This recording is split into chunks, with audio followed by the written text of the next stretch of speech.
mūsų dar neapšviečia ir taip mes žiūrim. 80 000 žmonių ir tada pradėti suvokti. Prie šitų prisideda dar tiesioginis eteris. Pagal viską mes, kaip sakyt, ne tik tapom istorijos dalim, mes ją nešėm.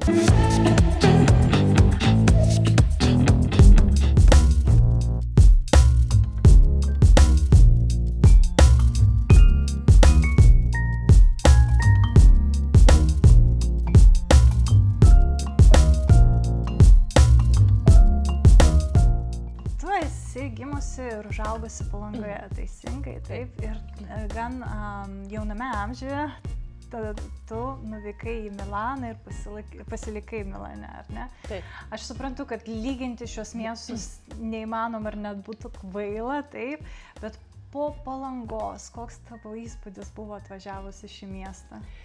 Na, iš tikrųjų, man Milanas pasirodė labai chaotiškas, labai didelis, labai skubantis, labai daug žmonių, tas toksai pašėlęs ritmas. Ta prasme, vis tiek tai buvo man daugiau ne baimė, kai aš atvažiavau ir pamačiau tą visą šurmulį, chaosą. Tai buvo man įdomu, tai buvo neįprasta ir smalsu ir noriu viską pamatyti, patirti ir pačiupinėti, ta prasme. Pastatai ir gatvės. Prasideda gatvė, prasideda pastatas. Baigėsi pastatas, baigėsi gatvė. Iš tikrųjų, tai labai įdomu, neįtikėtina. Pas mus gatvė ir ten keletas pastatų. Taip. Ir taip kažkaip galvoju, tai palauk, tai kur čia, o paskui tu supranti, kad įėjus į vidų, ten bus ir kiemas jų, vyksta gyvenimas, ta prasme, ten jau šurmulys. Tai atrodo tokia siena, gerai galvoju, čia įdomu. Aš visada pradedu savo interviu, man įdomu, kaip vystėsi tavo gyvenimas prieš atvažiuojant į Italiją, kaip tave keliai atvedė į Italiją, kas įvyko prieš tai? Iš tikrųjų, mano šita kelionė, jinai prasidėjo, visas tas etapas prasidėjo, kai aš dar buvau mokykloje. Palangoje vyko 3 agentūrų atrankos ir aš pamenu, kad aš nuėjau į visas. Tai mano buvo paskutiniai metai mokykloje. Pamenu, mama klausė, sako, tai ką darysi, jeigu iš visų atsirinks? Taip. Na, aš, kaip sakyt, to žalio supratimo nebuvo nei apie madą, nei apie tas agentūras, ten, kuri geriausia, stipriausia. Na, tiesiog sakiau, kad eisiu tą, kuri pirmoji paskambins. Taip ir atsitiko, atsirinko iš visų, o pirmieji tai buvo, kurie paskambino Baltic Models. Na, viskas, ir su jais prasidėjo ta mano kelionė. Ilgai jos laukti nereikėjo, grinai prieš vasarą jie man paskambino ir pasakė, kad vat yra pasiūlymas važiuoti į Milaną ir taip, išskristi. Ar tai buvo šokas, ar tai kaip tu reagavai šią naujieną? Iš tikrųjų, tai galima sakyti ir šokas, nes aš nesitikėjau, kad visų pirma mane atsirinks ir kad visų antra, kad atsiras ta kelionė labai greitai iš tikrųjų, ne? Tai man tai buvo taip neįprasta, bet aišku ir įdomus, smalsu, baimės irgi buvo, čia neslėpsim, nes tai vis tik tai mano pirmoji į užsienį kelionė. Tai jo, šiek tiek tai šurpuliukų tų buvo, bet viskas normaliai, viskas gerai. Dabar jau kiek jau metų esi čia? Na jau gausis virš 20, tai pirmin atgal važinėjant. Aš įsivaizduoju, kad tu neplanavai būti modeliu ir turėjai kažkokias kitas svajonės. Taip, iš tikrųjų, aš niekada negalvojau apie modelio darbą. Niekada nesidomėjau taip, bet ir ten, nežinau, žurnaluose matydavai mergaitės, tas visas reklamas, taip gražu, faina, bet kad pati imtis domėtis tom tikrai ne. Mano svajonė buvo labiau šokiai. Aš lankiau ir įvairių šokių būrelius, labai man patiko sportiniai šokiai, tai vat aš save siejau, sakykime, su ta scena iš tos pusės. Bet praėjus metam dabar galiu pasakyti, kad ta prasme toli nenuėjau iš tikrųjų nuo scenos, nes veiksmas vyksta ant podiumo, tai savotiška scena. Taip. Nebus tos choreografijos kažkokios, bet mūsų ėjimas, tas buvimas ant scenos, jinai yra savotiška irgi choreografija. Aš manau, kad ten daug choreografijos iš tikrųjų. Priklauso. Jeigu tai yra preteporte, tai paprastai praeini per podiumą ir viskas. Jeigu tai yra aukštosios mados savaitė, tai jau tenai reikia daugiau to ir pasisukinėjimo, ir kažkokio tai papozavimo, bendravimo su publika. O šiaip tai, na taip, ir lydi muzika, o šokius irgi lydi muzika. Tai žodžiu, iš tikrųjų labai toli nenuėjau nuo tos pusės. Taip.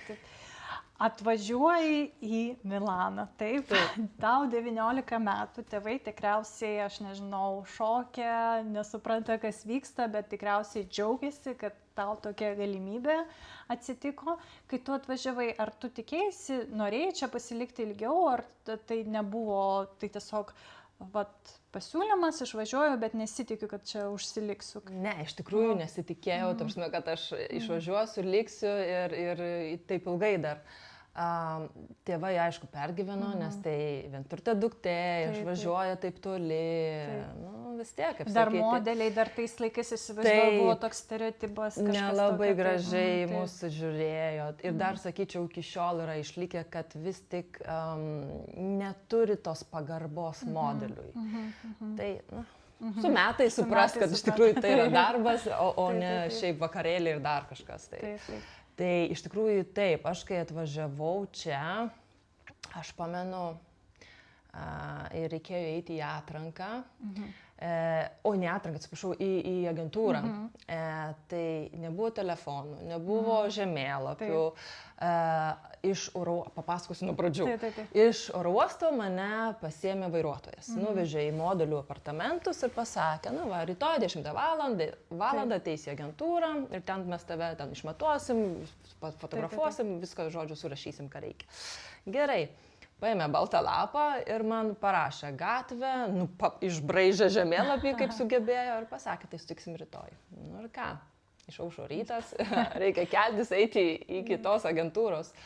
O kaip eisi? Ir eini, taip kaip sakyti. Su to papiriuku? Su to papiriuku, taip, ir taip sukinėjai, kur čia į kairę ar į dešinę. Aišku, 10 valandą aš nenuėjau, aš nuėjau daug vėliau. Gal kokių 2 valandų, nes tikrai buvau ir pasiklydus, ieškojau to kelio kaip reikiant, bet pasiklausiau žmonių. Ir vėlavai, įsivaizduoju, ir tai pirmoji diena, daug streso, taip. Milano mastais, sakai, 2 valandas pavėlavai, taip. Ar čia yra daug? Taip, Milane daug. Taip, nes Milane verda veiksmas, čia yra darbas, čia visi turi ateiti tą valandą, nustatytą valandą, gal gali 15 minučių pavėluoti ir tai jau žiūri negerai. Vis tik tai turi būti atsakomybė kažkokia, taip. Bet man pirmas kartas, aš be žemėlapio, be telefono, tai iš vis kitam pasaulio gale. Tugi nekalbėjai itališkai, dar čia susišnekėt buvo sudėtinga, wow. Taip. Bet man pasisekė, kad ta moteris suprato anglų kalbą, nes kitaip būtų sunku. Pradedi dirbti šiai agentūrai, taip kaip atrodo tavo, aš nežinau, tavo dienos, ką tu darai, vaikštai po atrankas, teisingai, taip? Agentūros darbas yra rasti atrankas, klientus, tu eini į atrankas, susitinki su klientais, vyksta fotosesijos, tie model testai vadinami, paskui jeigu klientas tave atsirenka, tai tada vyksta darbas, o darbo pobūdžiai yra visokie, šaurumas, fotosesijos, šou, tai tiesiog tokia kasdienybė. Taip. Paprasta. O galiu paklausti, atsiprašau, nes aš visai iš kito pasaulio, tai man tiesiog labai smalsu. Aš įsivaizduoju, yra dar skirtingų pobūdžių modeliai. Taip, yra vieni, pavyzdžiui, tu aukštosios mados namams dirbi, taip, yra, nežinau, fotosesijos, žurnalai, yra reklamos, taip. Kai agentūra mato modelį, ar jie daugmaž supranta, kokia yra to modelio specifika? Aš nežinau, ar aš... Taip, labai teisingai, iš tikrųjų. Paklausiau, taip. Taip, labai teisingai, kadangi tų mergaičių labai daug, tai jie, žiūrint tą mergaitę, jau plius minus, jau galvoja, į kurią tu pusę eisi, kurią kryptimi. Aišku, gali būti ir tokių atvejų, kai mergaitė ten bus žema ūgė, bet tiesiog jinai tinka klientui, tuo metu ir jisai paims savo kolekcijos demonstravimui. Tai čia būna tokių. Taip. Bet pagrinde taip, aukštos lieknos eina į arba aukštos mados namus dirbti ir demonstravimas visų kolekcijų, o mergaitė žemesnio ūgio, pilnesnės, sakykime, apvalesnės. Tai jos daugiau fotografuojasi. Sakykime, pavyzdžiui, mano ne tik yra šou, bet yra ir nuotraukų darimas, tai editorial. Editorial tai yra žurnalų. Taip. Tai įsivaizduoju, kad agentūra iš karto tave nukreipia būtent toms atrankoms daugmaž irgi aukštosios mados namams. Taip, jie stengiasi. Ir labai greitai, gan greitai atsirado Giorgio Armani. Taip.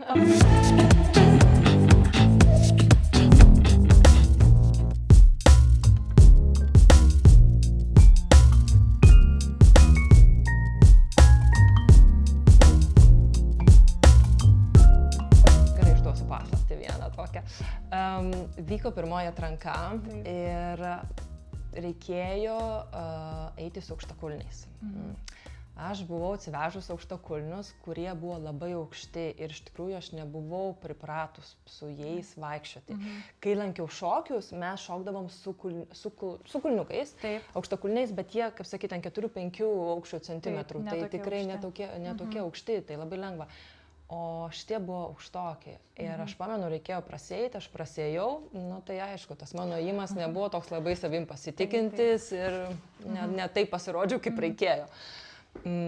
Bet nieko tokio, jie darė tas atrankas labai dažnai ir iš jau antros atrankos, pamenu, tada reikėjo eiti be aukštakulnių ir su body. Taip, su glaustinuku. Glaustinuku, taip. Tai, kaip sakyti, esi tu ir tavo įimas. Ir tu niekur nepasislėpsi. Neturi nei drabužio, nei kažkokių tai kelnių su kišenėm, kur, kaip sakyti, įsikiši rankas į kišenę, nematys, kaip jos ant dreba ir tu jausies labiau savim pasitikinti. Tai nieko, tai pamenu, prasėjau, o toje salėje tai buvo teatras, kuris yra Giorgio Armani namuose. Jisai buvo pats toje atrankoje. Su visų kolektyvų rinko modelius. Ir pamenu, aš prasėjau, jisai taip nužiūrėjo nuo galvos iki kojų ir paklausė vardo ir tada paprašė dar kartą prasėti. Prasėjau ir jis tada pasakė, Polaroid. O Polaroidas reiškia gerą ženklą, ar ne? Taip, pagal viską taip, bet aišku, aš tuo metu irgi nenutokiau, ar čia gerai ar blogai, čia šis pasidarė savo prisiminimui, kaip sakyti. Bet ne, vakare gavau skambutį iš agentūros, kad sako, tave paėmė į šou, darysi jų šou ir žodžiu, aš pamenu, aš ten sucipiau, suklikiau, tai kaimynai irgi ten man tukseno į sieną maždaug, ko tu čia rėki. Bet tai ir iki šiol ten pas jį ir darbuojus. Kiek jau metų? Tai ir bus apie 20. 20 metų, kiek tu kaip tik atvažiavai. Kaip atrodė pradžioje, nes aš žinau, kad yra tokia nerašyta taisyklė, kad jeigu tu pradedi dirbti aukštiesiams mados namams, tu jau negali kitų darbų daryti, nes kaip ir reprezentuoji tą veidą tų aukštų namų. Teisingai?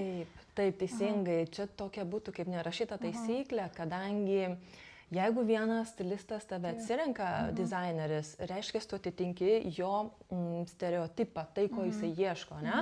Ir su tavim jisai norės dirbti pakankamai ilgai.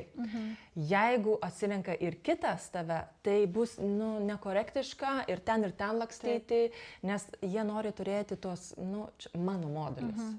Mano kaip turi atrodyti mano veidas. Taip. Tai aš pamenu, buvo tokia situacija, dar kai tik prasidėjo tie darbai su Armani, jie nebuvo tokie, kaip sakyti, kiekvieną dieną į darbą eiti. Turėjau atranką Calvin Klein ir pamenu, tie stilistai, tie dizaineriai kartu, kurie visi ten sėdėjo toje atrankoje, sako, gerai, jūs mergaitės čia atrinktos, bet kurios iš jūsų darė Giorgio Armani šou. Tai aš pamenu, mes tenai dviese atsistojom ir sako, gerai, ačiū mergaitės, jūs nebereikalingus. Tai čia tiesiog, kad, kaip sakyti, nes jeigu aš tinku ir jiems, tai paskui ir pikčiai, ir taip toliau, tai tiesiog. Taip. Ar kai tu gavai šį pasiūlymą dirbti Giorgio Armani namams, ar tu supratai, kad tai yra ilgalaikis pasiūlymas, kad tai truks daug metų ir kad tai iš tikrųjų, tai yra didelis pasisekimas? Ar tu supratai, tai įvertinai? Ne, ta prasme, nes pačioje pradžioje iš tikrųjų tau niekas to nesako ir galbūt jie patys irgi to nežino, nes reikia laiko, kad ir tu su jais susidirbtum, ir jie su tavim susidirbtum, kad atrastume vienas kitą. Nes vis tik primatavimai tai nėra lengvas darbas, tai yra atvirkščiai labai alinantis, nes tu turi stovėti kiekvieną dieną, visą dieną, kartais su aukštakulniais, kartais be jų, bet išstovėti visą dieną. Be judesių, be jokių tenai, aš dabar atsisėsiu, palauk, čia taip ir ne. Duokite vandens bus tada, kai bus pertrauka. Tai iš tikrųjų labai yra sunku. Ir aišku, jie nori pažiūrėti, kaip ta mergaitė, ar jinai sugeba, ar jinai nori, nes tikrai, sakau, tai yra labai sunkus darbas ir ne visos nori. Gaunas taip, ateina, pabando ir viskas paskui pasako agentūrai, ne, aš to darbo nenoriu, nes tai tikrai reikalaujantis daug jėgų. Ir aš manau, kad su laiku jie pamatė, kad ne tik aš atitikau jų veidą, sakykim, ko jie ieško, bet ir mano charakteris. Ir, žodžiu, sutapo su viskom. O koks tai charakteris, labai įdomu. Na, koks tai charakteris, tai aš galvoju, gal tai yra lankstus. Tai yra atsakingas, profesionalus, tikrai ne kažkoks tai pasipūtelis ar ten, iš savęs pasikėlimas kažko. Tai. Ne, tai yra umilta. Neturi būti ego išneštas į viršų, į paviršių. Nes svarbus yra drabužis. O ne tu. Netgi kartais, pavyzdžiui, per mados šou labai nebūna daug gražių mergaičių. Ir kartais kyla klausimas, o tai kodėl nepaimti labai ten gražią ar kažkokią tai. Nes mergaitė neturi išgošti drabužio. Turi būti rodomas drabužis, turi būti rodomas kūrinys dizainerio, o ne mergaitė. Mergaitė save parodys per nuotraukų fotosesiją, kaip sakyti. Aš įsivaizduoju, tau 19 metų, tu atvažiuoji į didmiestį Milaną, kai visi žino Milanas, tai mados miestas. Gauni darbą Giorgio Armani mados namuose, dirbi, turi priėjimą prie paties Giorgio Armani, ta prasme, tu su juo kontakte. Kaip tu jautiesi tą laikotarpį? Kaip jautėsi tavo tėvai? Aš pamenu, kai pasakiau mamai, kad dirbu su Giorgio Armani namais, tai jinai apsidžiaugė, nes iš tikrųjų jinai buvo girdėjusi apie tai. Tik pradėjo dar labiau domėtis, kas, kaip, su kuo ir, kaip sakyti, jinai labai džiaugiasi. Tai man irgi pačiai buvo iš tikrųjų labai taip, wow, fantastiška, kokiems aš čia namams dirbu, bet irgi, kol tu esi jauna, tu iki galo nesuvoki, kaip tau pasisekė, galima taip pasakyti, ir su kuo tu dirbi, su kokio lygio asmenybė. Nes, kaip sakiau, man mada nebuvo pirmoje vietoje, aš niekada taip labai nesidomėjau. Su tikslu neėjai iš sritį? Ne, tai buvo labiau pabandymas, pažiūrėsim, kaip seksis, kaip kas kur. Labai taiklus pabandymas. Labai. Jeigu tu pagalvoji, nes labai dažnai modeliai, jie pradeda ten į modelių vaikščioti, modelių visokius kursus, ar ne, prieš tai mokyklas, taip, paskui ten kažkokį pradeda ten nuo 14 metų, taip. Ir o tu taip, bam, vienas po kito ir visiškai tarsi tavo buvo, destiniai tavo. Taip, mano kaip likimas. Likimas, taip visiškai. Nesipriešinau labai tam linkimui.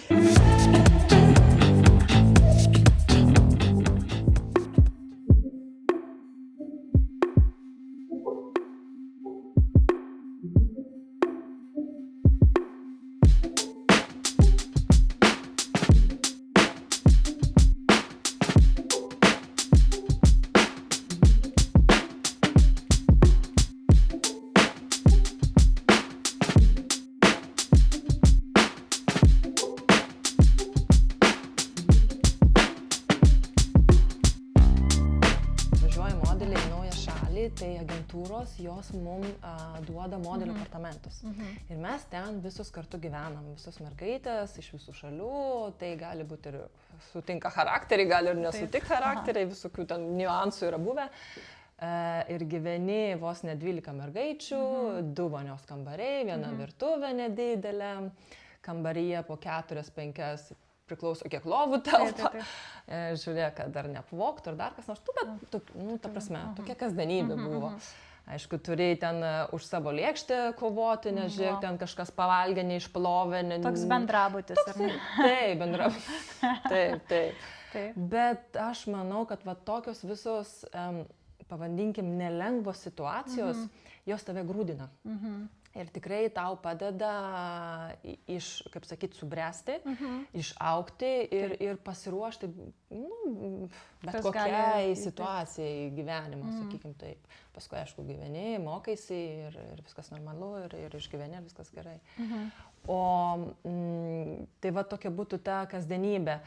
Tai tas, kol važinėjau pirmin atgal, tai va tie butai arba keisdavosi, arba į tą patį grįždavai, tik tai mergaitės keisdavosi, situacijos keisdavosi. Bet kažkurio metu tu jau čia įsitvirtinai ilgam? Jau kai prasidėjo, matot, kaip vykstam su Armani buvo taip, kad, ta prasme, yra periodai, kada yra daugiau to darbo, tai aš turėdavau grįžti tam laikui, ilgesniam laikui pabūdavau, tada išvažiuodavau. Na, aišku, su laiku atrandi ir tą draugą širdies. Tai tada, kaip pasakyti, prasideda tos pirmos, kaip sakyti, pasimatymai, paskui iš pasimatymų vyksta tokia, keičiasi į kažką tai brandesnio ir tada tas ir apsigyvenimas kartu ir, taip pat išsirutulioja ir tada tu išeini iš to modelio apartamentų ir tiesiog.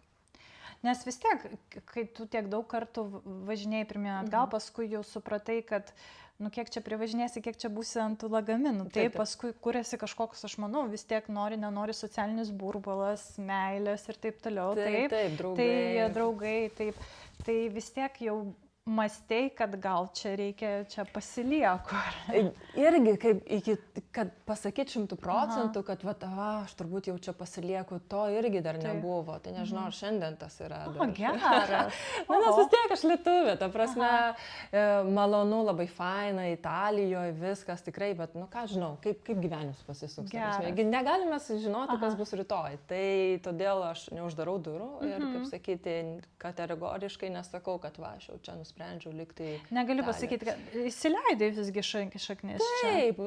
Taip, bet kaip sakyti, bet aš atvira viskam.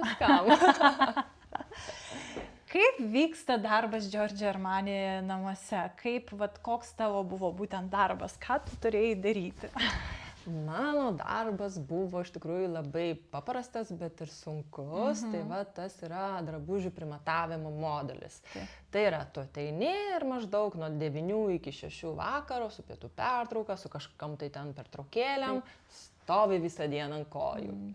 Ant tavęs 5-4, 3 ir 2 asmenys, žodžiu, tai tave liečia, tai kaip sakyti, deda audinius, kūrė, kažką tai jie ten galvoja, saiksto, siūva, o tu stovi, nejudi viskas. Paskui, kai jau jie kažką tai padaro, tada pasižiūrėti, tada tu gali prasivaikščioti, pasižiūrėti, kaip tas audinys ar drabužis krenta. Kai jau yra, sakykime, plius minus jau sugalvota, tada ta kolekcija, tada jinai yra rodoma, pristatoma ponui Armani, nes iki tol jisai, kaip sakyti, turi savo, kaip sakyti, užsiema savais reikalais, paskui būna tos jau dienos, kai tu kartu su juo dirbi, tada jau yra parodoma, kas yra sukurta. Tai tada jau vyksta su juo tas darbas. O šiaip tai kiekvieną dieną vyksta su tais stilistais, kurie, kaip sakyti, pagal nurodymus atlieka savo darbą, ką tai reikia. Ar kažkas tai kūrė sukneles, kiti kūrė švarkus, kelnes, ta prasme, pasiskirstė. Na ir mano tas darbas toks yra apsirengti tai, kas yra sukurta ir pažiūrėti, ar gerai sukurta, ar nėra kažkokių tai tenai nusiūta į kairę, į dešinę, ar reikia rankovę pataisyti, ar patrumpinti, ar pailginti. Ir aš turiu kaip sakyti, kartais net ir interpretuoti tą drabužį, kuris yra sukurtas. Kaip gražiai pasakyti, interpretuoti. Tai va, taip. Kad sukelti norą pirkti. Taip. Nes, kaip sakyti, irgi, tu prieš patį irgi poną Armani, kai stovi, tai nestovi kažkokia tai tokia biški sulinkus. Tau kyla noras natūraliai pasistengti. Taip. O buvo jaudulys, aš įsivaizduoju, kai jis ateidavo labai. Jisai, kaip sakyti, jis yra toks ypatingas. Jisai turi tą ramę kontrolę, nežinau kaip pasakyti. Tarsime, nuo jo nedvelkia stresas. Nedvelkia kažkoks tai susijaudinimas, dabar visi stresuojam ir kas čia bus, kaip čia. Ne, pasitempimas. Natūraliai, be jokio ten kažkokio streso. Taip. Jisai ateina, ir mes visi, tiesiog natūraliai, kaip sakyti, suglam į savo vietas. Pasitempiam, jeigu reikia, ir kaip sakyti, padarom savo darbą taip, kaip yra prašoma, be jokių tenai papildomų, kaip sakyti, kažkokių tai pasakymų. Ir ta baimė, jos nėra, gal, aišku, patys pirmieji kartai tai buvo šiek tiek tokie su jauduliu, bet ne baimė, toks jaudulys, ta prasme, kad noriu gerai padaryti savo darbą, noriu patikti, noriu įtikti, kaip sakyti, kad vis tik tai yra svarbu. Aš visada į darbą žiūrėdavau atsakingai, tai man tas yra svarbu. Ir tai su juo iš tikrųjų lengva buvo dirbti, nes aš pamenu, jam užtekdavo ir tik tai į tave pažiūrėti. Jeigu kažkas, sakykime, netinka, užtekdavo žvilgsnio, tu jau žinai, kaip pakeisti, arba kad reikia keisti. Arba ten reikia, nežinau, kažkokią tai pozą kitaip atsistoti, ar kažkaip prasieiti. Ta prasme, pajusdavai. Taip, aš manau, šitas gal ateina per kažkokį tai laiką, kai tu susidirbi su žmogum ir jau tu supranti jo tam mimikas, gal pavadinkim. Nebereikėdavo ten, kad tau kažkas tai, dabar tu taip ir anaip darysi. Ne, užtenka jis pasižiūrėjo, tu jau žinai, kad čia reiškia, kad net ir reikia kažką keisti. Taip. Dar yra madų šou, taip, jau kur reikia parodyti, prasieiti. Ar gali paminėti tuos svarbesnius madų šou, kuriuose teko dalyvauti ir gal kažkokią istoriją įdomesnę gali papasakoti? Iš tikrųjų, įdomesni tai yra tie aukštosios mados šou, kadangi ten yra daugiau vaidybos, choreografijos, yra daugiau bendravimo su publika. Taip. Net ir, sakykime, paskutinėme Armani šou mums reikėjo vaikščioti zigzagais, kad kažkaip turėjai prieiti prie auditorijos, prie tų žmonių susėdusių svečių ir ne taip, kad žiūri į sieną, bet į visus taip pažiūrėti, į akis grinai. Tai yra neįprasta, nes užmezgi kontaktą.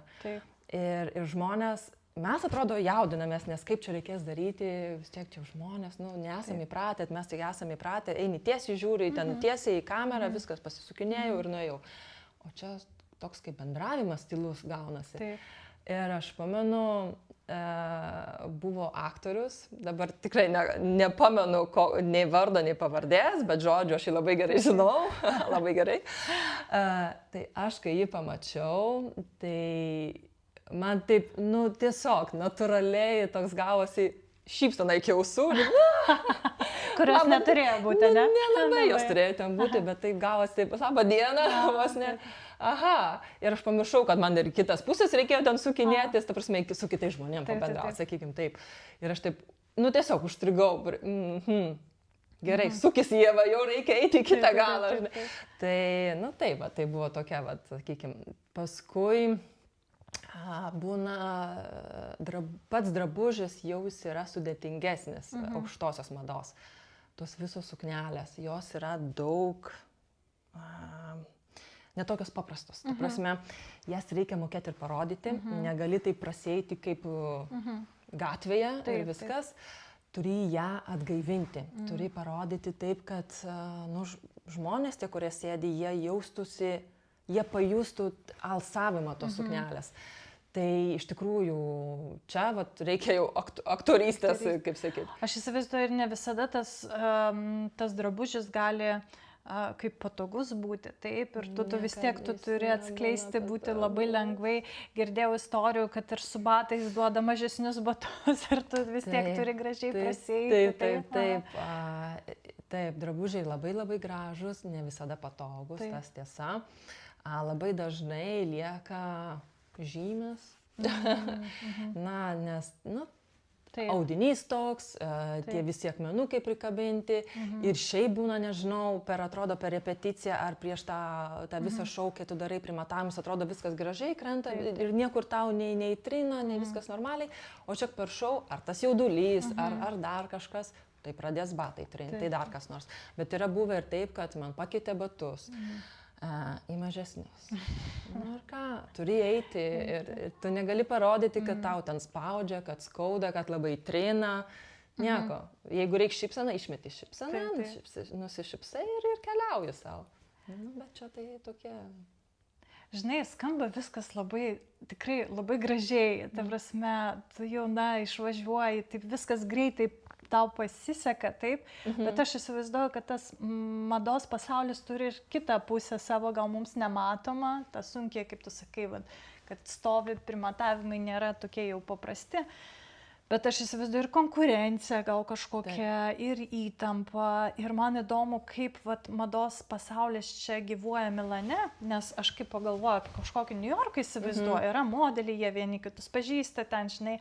O kaip Milane, ar draugauja modeliai, ar yra kažkoks jūsų ratas, kad jūs bendraujate, pažįstate vieni kitus, einate į vakarėlius, nes nežinau, kodėl yra toks stereotipas, modeliai tai ir vakarėliai, kažkoks, žinai. Ne. Ta prasme, bent jau man labai yra svarbu, kaip sakiau, darbas, tai aišku taip, jeigu yra kažkoks tai kviestinis vakarėlis, tai yra labai svarbus, aš dalyvauju. Jeigu tai yra, vakarėliai, šiaip ten išeiti, diskotekos ir panašiai, tai neneigsiu, ta prasme, ėjau, buvo ir mes ėjom ir iki paryčių šokdavom, ta prasme, klubai normalu, tai normalu, nes tu esi jaunas, tau norisi.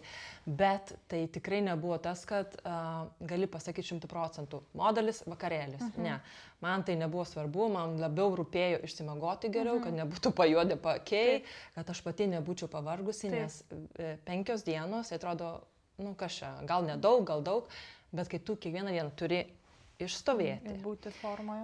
Būti formoje. Ir veidas tavo turi būti gražus, neturi būti kažkokia ten apsimegojus. Tu turi, nors ir nekalbėdama, bet dalyvauti.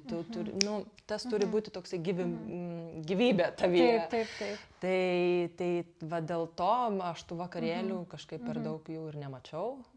Ar būrys, ar jūs čia kažkaip pažįstate, vieni kitus bendraujate, ar yra... Taip, pavyzdžiui, mano viena geriausių draugių Italijoje yra Latvė, paskui yra Brazilė, paskui yra Serbė, paskui yra Vokietė. Ir jos yra modeliai. Jos yra modeliai ir mes visos, kaip sakyti, susitikom darbe, susipažinom darbe ir ilgai gražiai bendraujam dar iki šiol.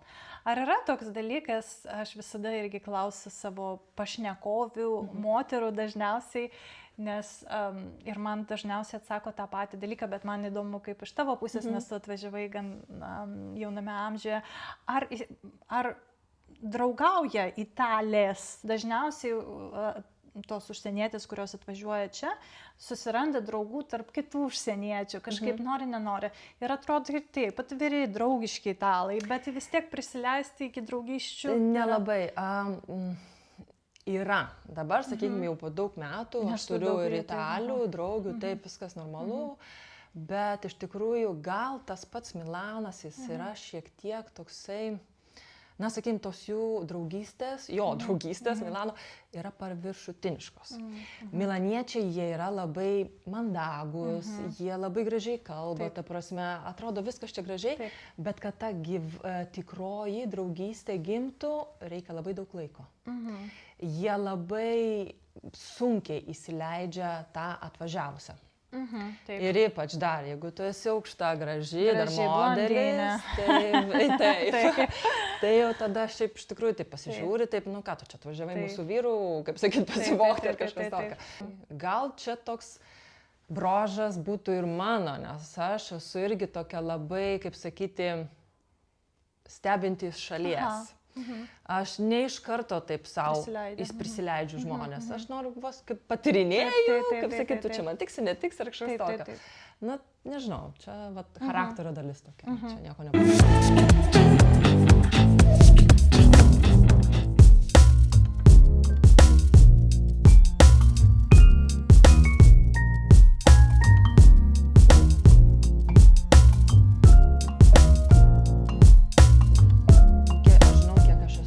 Darbą, kiek aš esu atsidavus ir girdėti, kad vis tik dar esi lyginamas su šituo tokių stereotipų, kad vis tik modelis taip ir anaip.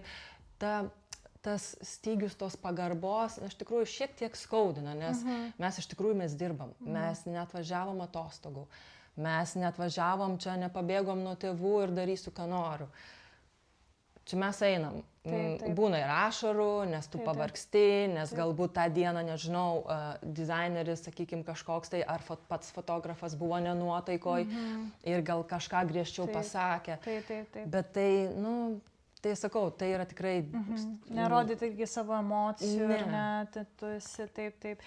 Aš tai viską puikiai suprantu ir aš tikrai pripažįstu, kad tai apskritai girdėti taip yra be galo malonu, kad lietuvė Armani namuose dirbanti, taip pat olimpinių žaidynių pristatymas pirmoje eilėje, tai, ta prasme, pirma eilėje, tai be galo smagu girdėti ir tai, aš įsivaizduoju, nebuvo vienos dienos kelias, tai buvo ilgas kelias link to. Tu dabar turi savo modelių agentūrą. Teisingai papasakoj plačiau apie šį dalyką. Taip, šita idėja gimė senokai, bet, kaip sakyt, įgavo kvapą, gyvybę 2019 metais. Nusprendžiau perduoti savo, kaip sakyti, žinias naujai kartai. Iki tol aš bandžiau irgi bendradarbiauti kaip skauterė. Tai ieškoti naujų veidų tiesiog agentūroms. Ne tik Milane, bet šiaip ir kur turėjau connectionų šitų pažinčių. Taip. Bet paskui pagalvoju, kam, kodėl kitam kažkam ieškoti. Jeigu pati gali savo. Taip, kodėl, galiu pati savo. Na taip, po biškį, po truputėlį viskas pradėjo judėti, susiklostė gražiai. Tavo agentūra vadinasi Modelis Managers su is. Tai tokia kaip ir duoklė Lietuvai, ar ne? Duoklė Lietuvai, taip, ir mano inicialai. Nepagalvojau visiškai. Todėl, kad, taip, Ieva Šeškutė, bet užsienyje š raidės nėra, yra S. Taip. Tai IS. Tai, labai protingai, aš nebūčiau pagalvojusi. Tavo agentūra užsiema jaunais modeliais, taip, kiek aš supratau? Taip, jauni, bet amžius, ta prasme, nėra ten riba. Aš matau, jeigu mergaitė gali dirbti, turi potencialą, tai jeigu jai ir, nežinau, 25, Taip. Jauna, bet tai aš ją ir paimsiu. Nebūtinai turi būti 14. Bet aišku, daug lengviau lipdyti mergaitę, ruošti, kai jinai yra labai jauna. Natūralu. Taip, žinoma, taip. Tai dar nėra pati jinai, kaip sakyti, išlipdyta, dar jinai bręsta ir mes ją lipdom ir gaminam. Ir vaikinai jūsų, tai taip yra. Kokios yra dabar tendencijos? Nes aš įsivaizduoju irgi visada, kiekvienais dešimtmečiais yra kažkokios tendencijos, ko reikia, ko nereikia, taip, kokie yra modeliai, jie skiriasi. Kažkaip man atrodo, kad kokie 90, aš galiu klysti, aš tikrai nesu šio pasaulio. Kokiais 90-aisiais tai buvo kažkoks kultas, gražių modelių kultas, tokių, žinai. Paskui atsirado įdomių modelių kultas, irgi kuo jaunesnės, irgi pasidarė kuo jaunesnės. Dabar yra kažkokios tendencijos? Dabar vis dar yra ta paklausa baby face'ui. Tai tau gali būti 20 ir virš, bet jeigu tavo veido bruožai yra tokie dar vis baby face'ai, tokie kaip princess mes vadinam irgi, tai paklausa yra šito. Pavyzdžiui, vaikinų, dabar kas pastebėjau, irgi jaunas, įdomus veidas, bet turi būti antakiai, vešlus, labai tokie. Geras. Ir aš pastebėjau, buvo, man atrodo, tai mados savaitė į Giorgio Armani vyrų. Ir atėjo dauguma vaikinų su tokiais vešliais antakiais, vos ne. Ir aš taip žiūriu, ar jūs, jo. Ir aš taip galvoju, kaip jūs radote, nes, taigi neužsakysi, kad tu gimtum su tokiais antakiais, nepridarysi. Gal prisiaugino. Čia tai būtų įdomu, jo. Čia, kai mes moteris atvirkštinį variantą darom, tai vyrai prisiaugina. Tai iš tikrųjų, bet Lietuvoje irgi radau vieną tokį su tokiais vešliais antakiais. Tai kaip kažkaip nenori, tas visur jisai po visą pasaulį, tas tendencijas, ko reikalauja, jisai yra kažkaip tai. Tai, sakykime, bet vaikinų irgi. Anksčiau buvo irgi, kad norėjo tokių labiau vyriškų, paskui keitėsi į labai, tipo, Prada ieškojo, labai lieknus tokius labai. Dabar in between, viduriukas. Ir tokių nėra, kad pasakytum, būtinai, nežinau, ten kokio kaulinio veido. Reikia ir tokių, bet įvairovė irgi labai gerai tinka ir jinai dar yra, kaip sakyti, vis dar jos reikia. Ne vien tik tai, kad būtum toks ir toks, nustatyto vieno tipažo.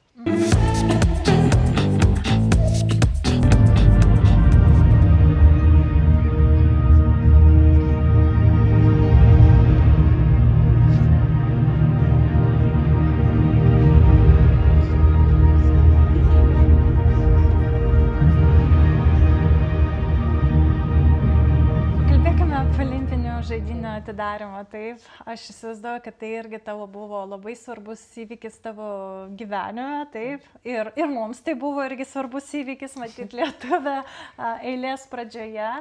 Ir kaip tu ten patekai, aišku, man tai logiška, nes tu dirbai Armani namams, bet aš įsivaizduoju, vis tiek buvo atranka.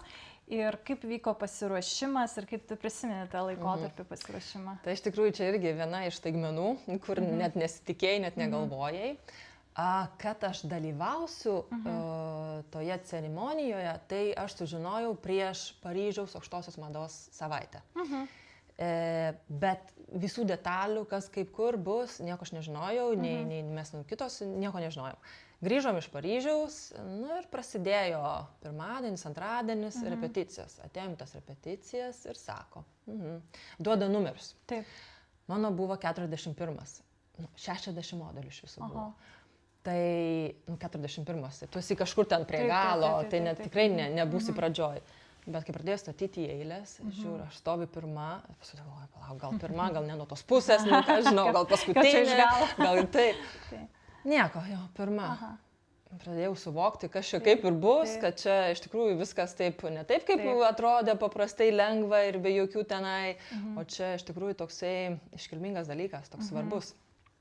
Ir mūsų pagrindinių modelių iš viso, kurie dirba mados namuose pas Giorgio Armani, mes esam 4, tos pagrindinės, bet kad jie mane pasirinko kaip vieną pirmųjų, tai čia man buvo irgi staigmena, nes, taip, aš dirbu su jais ilgai, bet tai nėra niekur parašyta, ar kažkoks įstatymas, kad turėtų būti.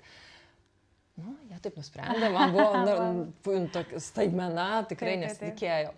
Tai buvo labai, labai, labai faino. Kaip vyko tas pasiruošimas šiam renginiui? Tai iš tikrųjų iki to pačio renginio aš gyvenau kaip atadatų. Aš, kai pirmą dieną, kai ten jau mane sustatė, jau kaip pamatėm ir tą stadioną, tai aš tiesiog, o Jėzus, kas čia vyksta, kaip čia bus, čia taip viskas taip, didinga, gražu, bet dienos metu yra viena, vakare yra kita ir, kaip sakyt, be žmonių irgi, kaip nieko to nėra, to tokio dar tokio stipraus jausmo.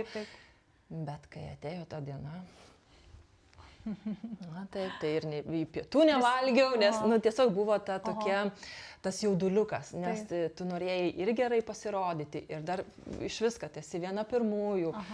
Na taip. Ir aš įsivaizduoju, jauti, kad visas pasaulis žiūri dabar šią tiesioginę transliaciją. Taip, iš tikrųjų, tu jos nepajauti ir nesupranti, kol tu nesi vietoje. Mes, kol laukiame užkuliusiuose savo eilės, iš pradžių tam pasirodė kiti, tai taip, tu žiūri, stebi kaip žiūrovas iš tikrųjų, ne? Tie monitoriai dideli, ten tu žiūri, kaip fani, kaip gražiai, čia pašoka, kaip fani. Nu ir taip ateina, sako, to jau jūs merginos eisit. Ir taip, tik tai, o Jėzus. Tačiau žmonių ir tada pradėti suvokti. Prie šitų prisideda dar tiesioginis eteris visame pasaulyje.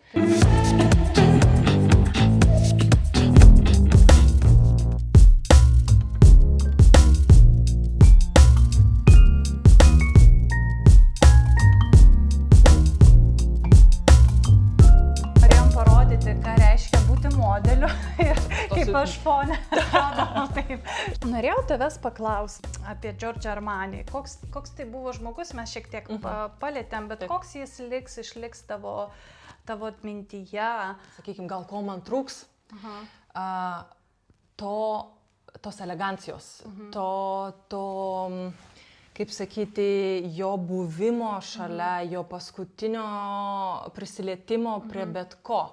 Nes, kaip sakyti, jis buvo tas kūrėjas, jis buvo tas žmogus, kuris, kaip sakyt, nuo A iki Z viską nužiūrėdavo, sužiūrėdavo, sutikrindavo, ką reikėdavo pataisydavo, net ir užkuliuose, kai mums būdavo padarytas makiažas, jeigu jam nepatikdavo, jisai paimdavo pats ir pataisydavo. Tai aš turiu irgi nuotraukų, yra dar mano išlikusi, kur pats, ne, čia ne taip, ir jisai paima ir su teptuku, ar ten su kažko žodžiu, ar su ranka netgi su pirštu ir pakeičia tau, čia turėtų būti taip pataiso. Tai man galbūt trūks šito. Kaip sakiau, jo elegancijos, jo to tokio atsidavimo darbui, nes jisai dirbo tikrai labai daug. Nebuvo taip, kad, gerai, jau, sakykime, su amžium ten atsit galima mažiau, ne, pas jį visada buvo darbas, pagarba darbui, žmogui, su kuom dirba, kolektyvui, modeliams. Tai vat šitų dalykų, tokių humaniškų, žmogiškų trūks, nes jisai, kaip sakau, jisai labai žmogiškas ir turėjo ir humoro jausmą.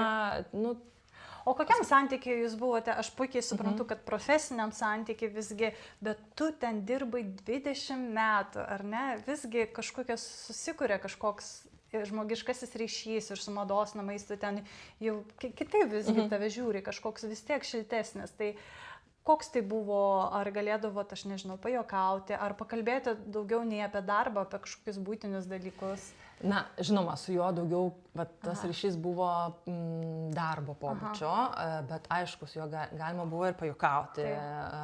Buvo, aš pamenu, jisai sako, Jeva, ar Jena. Kokios tu nuotaikos šiandien? Taip, sakau, Jena, sakau, priklauso nuo dienos. Tai aš pamenu, pasijuokiam, kaip sakyti. Galima, buvo tų situacijų, kur gali tiesiog kažką tai pakalbėti, bet ne taip, kad užmėgsti ilgą pokalbį, nes vis tiek tu esi darbe, vyksta darbas ir ten daugiau esam susikoncentravę ties darbu.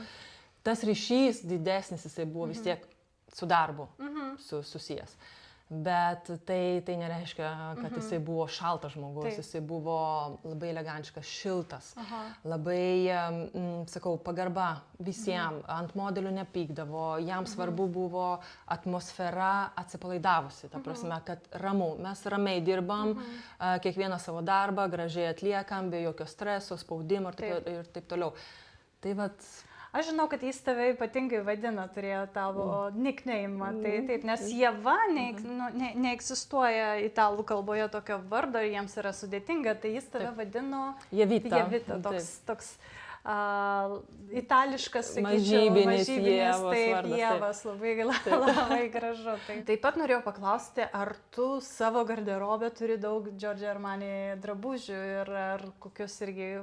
Ar nešioji juos ir apskritai kaip tu, nes mes taip įsivaizduojam, žinai, aukštosios mados modelis, tai matyt, atidarai drabužinę ir ten visi drabužiai. Tai... Na, iš tikrųjų, aš turiu visko, Taip. bet man niekada nebuvo labai svarbu nešioti brandus. Ta prasme, jeigu aš gerai jaučiuosi ir su drabužiu, kurį aš nusipirkau gatvės turguje, kur, nežinau, ten gali būti ir megztinis ar dar kažkas, kur man patiko, kur man tiko ir aš gerai jaučiuosi, tai nebūtinai turi būti brandas. Kodėl ne? Aš jį nešiosiu ir dar man jis gal netgi bus mielesnis, ta prasme, kaip sakyti. Tai, bet taip, turiu visko, kiekvienai progai, nu, tai reikia visko ir mes moteris, tai mums visko reikia, kaip sakyti. Visada pabaigi savo interviu tokiu gan svarbiu, matyt, klausimu, nežinau. Ar egzistuoja Italijoje Dolce Vita? Tavo manimu, ir jeigu jinai egzistuoja, tai kaip jinai tau pasireiškia? Dolce Vita pačioj Italijoje, sakyčiau, egzistuoja.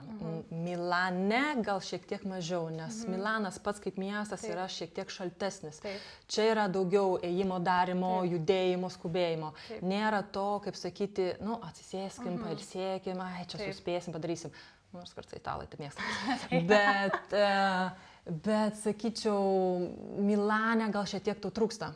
Yra ir tas kavos gerimo ritualas, ta prasme, ryte nueini, pasimsi espresso, persimėsi porą žodžių su barmenu ir tau diena bus labai faina, graži, nes pakėlė nuotaiką. Bet va to tikrojo, to Dolce Vita, to saldaus, gražaus gyvenimo, tokio lėtesnio, kas su Milanu nelabai man asocijuojasi. Galbūt jį gali rasti savaitgaliais su draugais, kažkur tai išvažiuoji už Milano. Nu, galbūt ir pačiam Milane, bet tarp artimųjų, draugų tarpe, va tenai bus ta tavo Dolce Vita. Kokios tavo svajonės? Kaip tu save įsivaizduoji po keliarių, pavyzdžiui, 5 metų? Jeigu kalbėti dar su darbu susijusi kažką, tai aš sakyčiau, mano dar nesibaigė darbas. Nes šiais laikais, ypač paskutiniaisiais metais, labai padidėjo paklausa vyresnio amžiaus modelių. Tai sakyčiau, man dar yra ką veikti. Kitas dalykas, turiu savo modelio agentūrą, tai tikrai manau, kad aš iš mados, netgi jeigu baigsiu savo kaip modelio karjerą, aš neišeisiu, nes vis tik tai man patinka, tai aš darau su mielu noru, man nėra streso, būna ir nuovargis, būna ir ašarų, nes tiesiog pavarsti ir viską, bet kad tokio, viską paimsiu, mesiu, tokio nėra, nebuvo, nes man tai patinka ir tas nuovargis yra geras.